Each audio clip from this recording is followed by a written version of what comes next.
It's a brand new year, ladies and gentlemen, and 2020 already appears to be a year that will just keep on giving.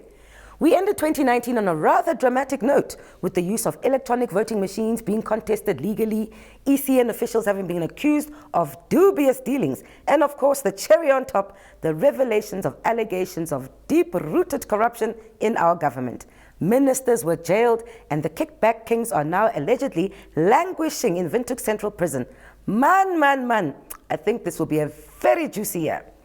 The first murmurings of the stank that was dubbed fish rot occurred in September last year with the arrest of Sharon Neumbo, a director on a few fishing companies who was arrested.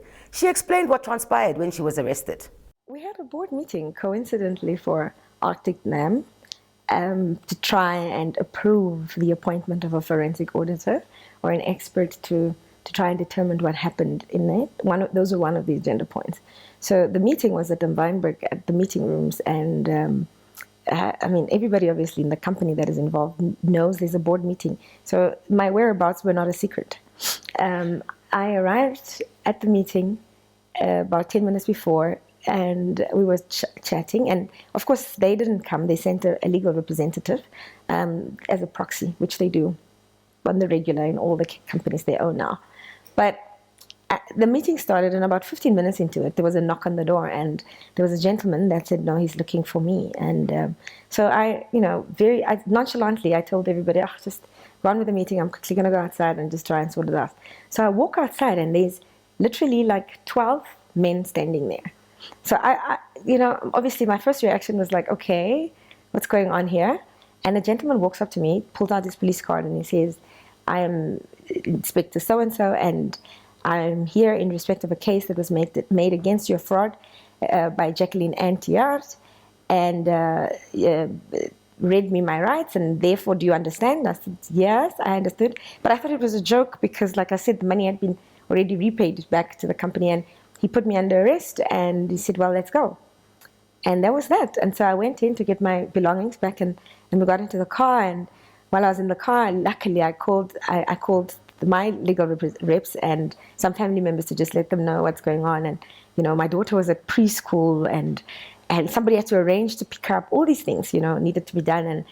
So I arrived at the police station at about 11.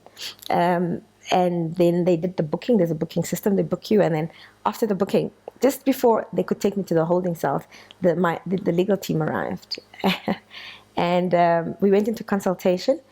And they kept asking, "But charge her so we can take her so she can go and have a bail hearing, because it's Friday. Because if you don't charge her, then she stays till Monday, and we've got proof of payment." In fact, I said to the officer, "I've got proof of payment that I've paid this." And he says to me, "But why did you pay it?" And I asked him, "But what do you mean, why did I pay it? I had always intended to pay it back. It was never intended to be a permanent arrangement, But anyway, and so that for me, that was a little bit strange initially. I was like, okay. And then he sort of tapped me on the shoulder and he says to me, "I'll be back to charge you." And he left, And the other officer says to me, "Don't be so scared. You look like you're scared. You're shaking. Don't be so scared." And I said, "Of course I'm scared. What do you mean? I'm But anyway, so yeah, and while I was consulting with the legal team, a call came in to the police station, and they said, "That's enough. I've had enough consultation with the legal team now. I should be put into the holding cell. That's enough consultation. He'll come and charge me whenever he wants to come and charge me." And he then said, okay, 2:00 he'd be there, and arrangements were made with the prosecutor and the magistrate.